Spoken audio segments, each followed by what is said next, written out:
ಎಲ್ಲರಿಗೂ ನಮಸ್ಕಾರ. ಲೇಖಿಕ ಸಾಹಿತ್ಯ ವೇದಿಕೆಗೆ 20ರ ಸಂಭ್ರಮ. ನಿಜಕ್ಕೂ ಲೇಖಿಕ ಸಾಹಿತ್ಯ ವೇದಿಕೆ ಹಾಸನದಲ್ಲಿ ಆರಂಭ ಆಗಿ ಬೆಂಗಳೂರಿಗೆ ವಿಸ್ತರಣೆಗೊಂಡು ಈಗ ಬೆಂಗಳೂರಿನಲ್ಲಿ ಹಲವಾರು ಕಾರ್ಯಕ್ರಮಗಳನ್ನು ಆಯೋಜನೆ ಮಾಡ್ತಾ ಇದೆ. ಸೊ ಅದರಲ್ಲೂ ಪುಸ್ತಕ ಪ್ರಕಟಣೆಯಂತಹ ಮಹತ್ವದ ಜವಾಬ್ದಾರಿಯನ್ನು ಕೂಡ ಹೊತ್ತುಕೊಂಡಿದೆ. ಹಾಗೆ ಅನೇಕ ಲೇಖಕಿಯರನ್ನು ಒಗ್ಗೂಡಿಸಿ ಅವರಿಂದ ಕವನ ಸ್ಪರ್ಧೆಗಳು ಮತ್ತು ಕಥಾ ಸ್ಪರ್ಧೆಗಳನ್ನು ಏರ್ಪಡಿಸಿ ಅದನ್ನು ಕವನಗಳನ್ನ ಆಹ್ವಾನಿಸಿ ಅದನ್ನು ಪುಸ್ತಕ ರೂಪದಲ್ಲಿ ತರುವಂತಹದಿರ್ಬೋದು. ವೇದಿಕೆಯ ಕಾರ್ಯಕ್ರಮಗಳನ್ನು ಕೂಡ ಹಲವಾರು ಆಯೋಜಿಸಿದೆ. ಅದಕ್ಕಿಂತ ಹೆಚ್ಚಾಗಿ ಈಗ ಲಾಕ್ಡೌನ್ ಪೀರಿಯಡ್ನಲ್ಲಿ ಕರೋನಾ ಸಮಯದಲ್ಲಿ ನಾವೆಲ್ಲ ಇದ್ದೀವಿ. ಕರೋನಾ ತಂದೊಡ್ಡಿರುವಂತಹ ಆತಂಕಗಳು, ಹಲವಾರು ಆತಂಕಗಳು, ಆರ್ಥಿಕ ಸಂಕಷ್ಟ ಇರಬಹುದು, ಪರಸ್ಪರ ನಾವು ನೋಡೋದಕ್ಕೆ ಸಾಧ್ಯವಾಗ್ತಿಲ್ಲ, ಮಾತನಾಡೋದಕ್ಕೆ ಅಂದರೆ ಒಗ್ಗೂಡಿ ಸಭೆ ಸಮಾರಂಭಗಳನ್ನ ಏರ್ಪಡಿಸೋದಕ್ಕಾಗ್ತಿಲ್ಲ. ಆದರೆ ಇಂಥ ಸಮಯದಲ್ಲಿ ಸೋಷಿಯಲ್ ಮೀಡಿಯಾ ಅಂದರೆ ಸಾಮಾಜಿಕ ಈ ಅಂತರ್ಜಾಲ ತಾಣಗಳನ್ನು ಅವಲಂಬಿಸಿದ್ರೆ ಫೇಸ್ಬುಕ್ ಇರಬಹುದು ಅಥವಾ ಯೂಟ್ಯೂಬ್ ಇರಬಹುದು, ಅದರ ಮುಖಾಂತರ ಜನರನ್ನ ತಲುಪುವಂತಹ ಅದರಲ್ಲೂ ಸಾಹಿತ್ಯ ಕಾರ್ಯಕ್ರಮಗಳನ್ನು ಏರ್ಪಡಿಸಿ ಜನರಿಗೆ ಅದರ ಬಗ್ಗೆ ಅಭಿರುಚಿ ಮೂಡಿಸುವಂತಹ ನಿಟ್ಟಿನಲ್ಲಿ ಲೇಖಿಕ ಸಾಹಿತ್ಯ ವೇದಿಕೆ ಫೇಸ್ಬುಕ್ ಲೈವ್ ಮುಖಾಂತರ ಹಲವಾರು ಕಾರ್ಯಕ್ರಮಗಳನ್ನು, ಕಥೆಗಳನ್ನು ಓದೋದಿರ್ಬೋದು, ಹಾಗೆ ಅನುಪಮ ನಿರಂಜನರ ಸ್ಮರಣೆ ಕಾರ್ಯಕ್ರಮ ಇರ್ಬೋದು, ತ್ರಿವೇಣಿಯವರ ಸಾಹಿತ್ಯದ ಒಂದು ಸ್ಮರಣೆ ಇರ್ಬೋದು, ಹೀಗೆ ಹಲವಾರು ಕಾರ್ಯಕ್ರಮಗಳನ್ನು ಹಮ್ಮಿಕೊಂಡು ಬರ್ತಾ ಇದೆ. ಲೇಖಿಕ ಸಾಹಿತ್ಯ ವೇದಿಕೆಯ ಸಂಚಾಲಕರಾದಂತಹ ಶೈಲಜಾ ಸುರೇಶ್ ರವರಿಗೆ ಹಾಗೆ ಅವರ ಎಲ್ಲ ಬಳಗಕ್ಕೆ ನಾನು ಹೃತ್ಪೂರ್ವಕವಾದ ಅಭಿನಂದನೆಗಳನ್ನು ಸಲ್ಲಿಸ್ತೇನೆ. ಏಕೆಂದರೆ ಯಾವುದೇ ಒಂದು ಸಂಘಟನೆ ಆಗಲಿ ನಾವು ಹುಟ್ಟು ಹಾಕೋದು ಸುಲಭ, ಅದನ್ನು ಬೆಳೆಸ್ಕೊಂಡು ಹೋಗೋದು, ನಿರಂತರವಾಗಿ ಕಾರ್ಯಕ್ರಮಗಳನ್ನು ನಡೆಸ್ಕೊಂಡು ಬರೋದಿದೆಯಲ್ಲ, ಅದು ಒಂದು ಚಾಲೆಂಜಿಂಗ್ ಕೆಲಸ, ಒಂದು ಸವಾಲಿನ ಕೆಲಸ ನಿಜಕ್ಕೂ. ಅದರಲ್ಲೂ ಮಹಿಳೆಯರಿಗೆ ತಮ್ಮ ವೃತ್ತಿ, ಪ್ರವೃತ್ತಿ ಮತ್ತು ಕೌಟುಂಬಿಕ ಜೀವನ ಇವುಗಳನ್ನೆಲ್ಲ ಸರಿದೂಗಿಸ್ಕೊಂಡು ಇಂತಹ ಕಾರ್ಯಕ್ರಮಗಳನ್ನು ಆಯೋಜನೆ ಮಾಡೋದು, ಆಮೇಲೆ ಬೇರೆಯವರಿಗೆ ಒಂದು ಸ್ಫೂರ್ತಿ ನೀಡುವಂತಹ, ಬೇರೆಯವರಿಗೆ ಉತ್ತೇಜನ ನೀಡುವಂತಹ ಕಾರ್ಯಗಳನ್ನು ಮಾಡೋದು ಕೂಡ ಒಂದು ಮಹತ್ವದ ಕೆಲಸ ಅಂತ ಹೇಳಿ ನಾನು ಭಾವಿಸ್ತೇನೆ. ಆ ಕಾರಣಕ್ಕಾಗಿ ಶೈಲಜಾ ಸುರೇಶ್ ಅವರು ನಿಜಕ್ಕೂ ಹಾಸನ, ಬೆಂಗಳೂರು, ಹೀಗೆ ಇಡೀ ಕರ್ನಾಟಕದಾದ್ಯಂತ ತಮ್ಮ ಕಾರ್ಯಕ್ರಮಗಳನ್ನು ಸೋಷಿಯಲ್ ಮೀಡಿಯಾ ಮುಖಾಂತರ ವಿಸ್ತರಿಸಿಕೊಂಡಿರೋದು ಮತ್ತು ಅನೇಕರು ಹೊಸ ಲೇಖಕಿಯರನ್ನ ತಮ್ಮ ಬಳಗಕ್ಕೆ ಸೇರಿಸಿಕೊಂಡಿರೋದು ಕೂಡ ತುಂಬ ಸಂತೋಷ ತಂದಿರುವಂತಹದ್ದು.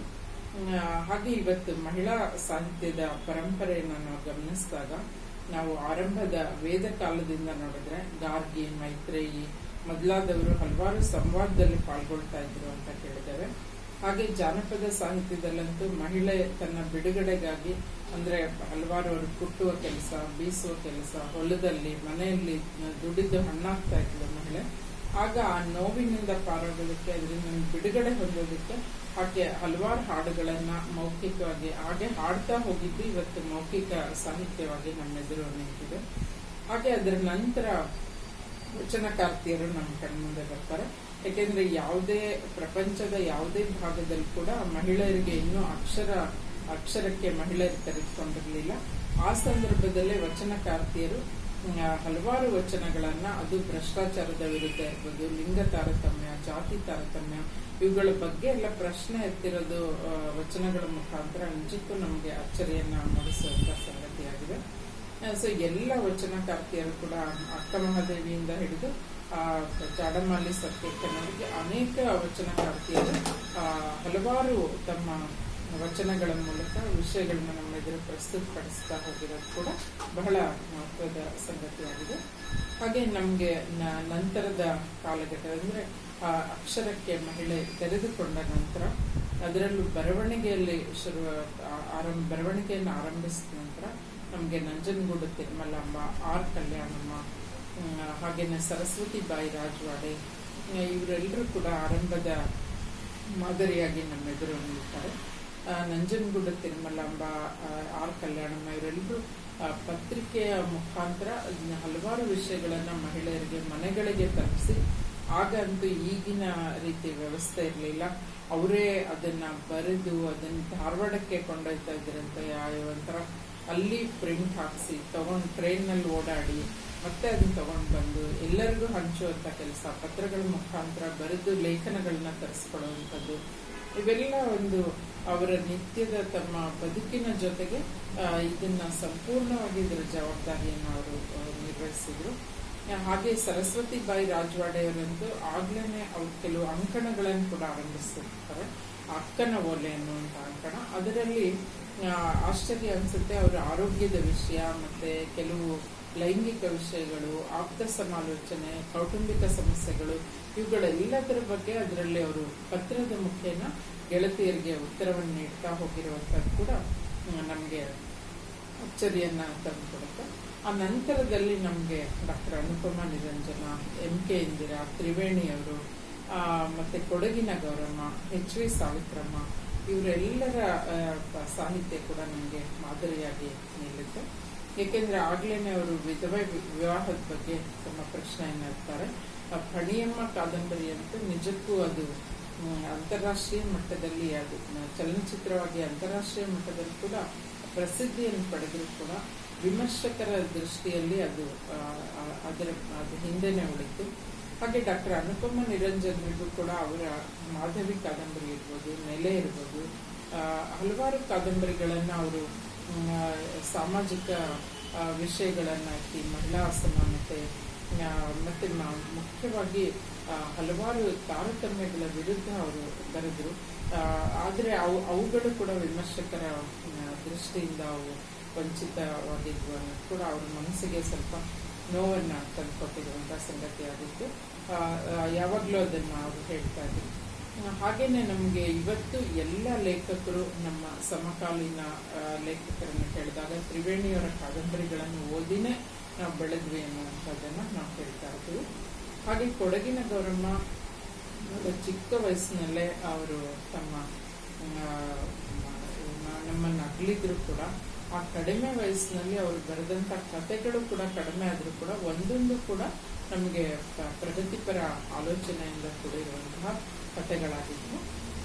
ಹಲವಾರು ವಿಚಾರಗಳು ನಾವು ಇವತ್ತು ಸಮಾಜದಲ್ಲಿ ನೋಡ್ತಾ ಇರ್ತೀವಿ. ಆಗ್ಲೇನೆ ಅವರು ಸ್ವಾತಂತ್ರ್ಯ ಪೂರ್ವದಲ್ಲೇ ಅಂತಹ ವಿಷಯಗಳನ್ನ ಇಟ್ಕೊಂಡು ಅವರು ಬರೆದಂಥದ್ದು.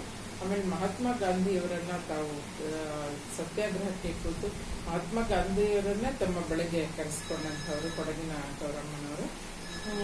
ಹೀಗೆ ಕನ್ನಡ ಸಾಹಿತ್ಯದಲ್ಲಿ ಮಹಿಳಾ ಸಾಹಿತ್ಯದ ಬಹುದೊಡ್ಡ ಪರಂಪರೆನೇ ನಾವು ನೋಡ್ತಾ ಹೋಗ್ತೀವಿ.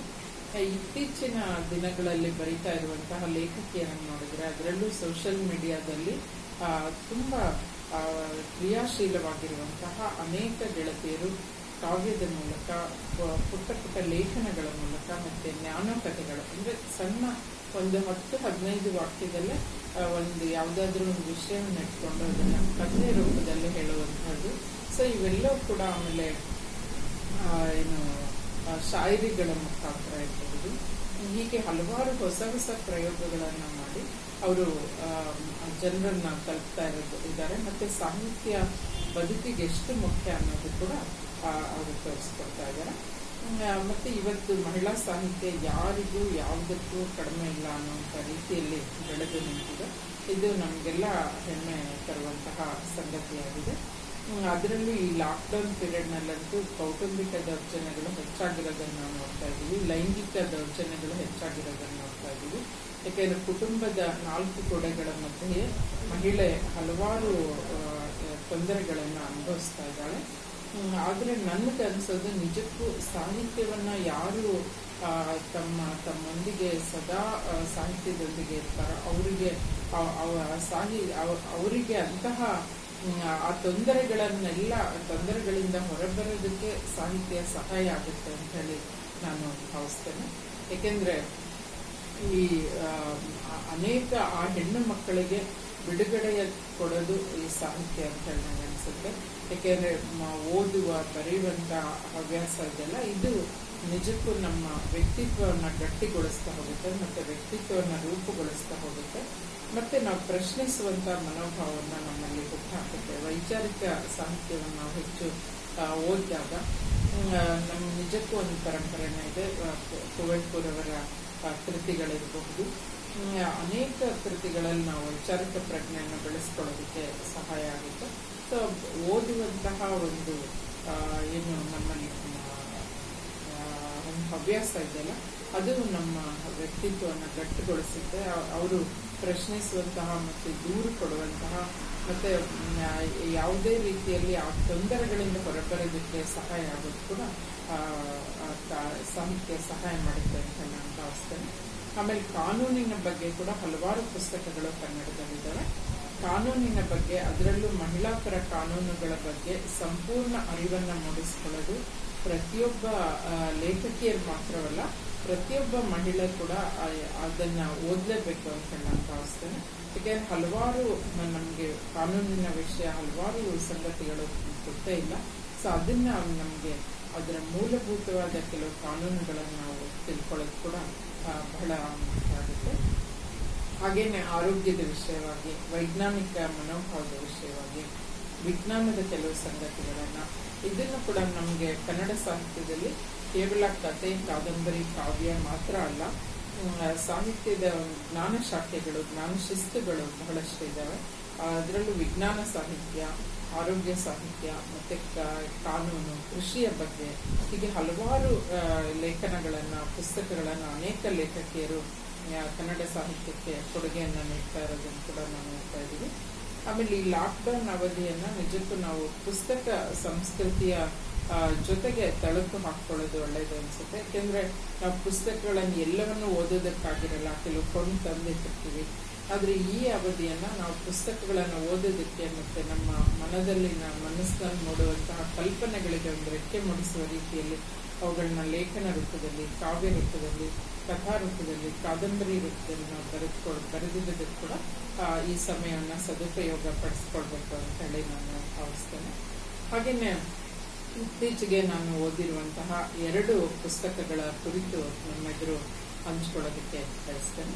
ಒಂದು ಡಾಕ್ಟರ್ ಎಚ್ ಗಿರಿಜಮ್ಮನವರ ಆತ್ಮಕಥಾನಕ, ಅದು ಕಾಡತಾವ ನೆನಪುಗಳು ಅಂತ. ಡಾಕ್ಟರ್ ಎಚ್ ಗಿರಿಜಮ್ಮ ನಮ್ಮ ಸಮಕಾಲೀನ ಲೇಖಕಿ ಮತ್ತು ಹಲವಾರು ಕಾದಂಬರಿಗಳು, ಕಥೆಗಳ ಮುಖಾಂತರ ಅವರು ಕೆಲವು ಸಿನಿಮಾಗಳು ಕೂಡ ಆಗಿದೆ, ಮತ್ತೆ ಟಿವಿ ಧಾರಾವಾಹಿಗಳು ಕೂಡ ಆಗಿರೋದನ್ನ ನಾವಿಲ್ಲಿ ನೆನಪಿಸ್ಕೊಳ್ಬೋದು.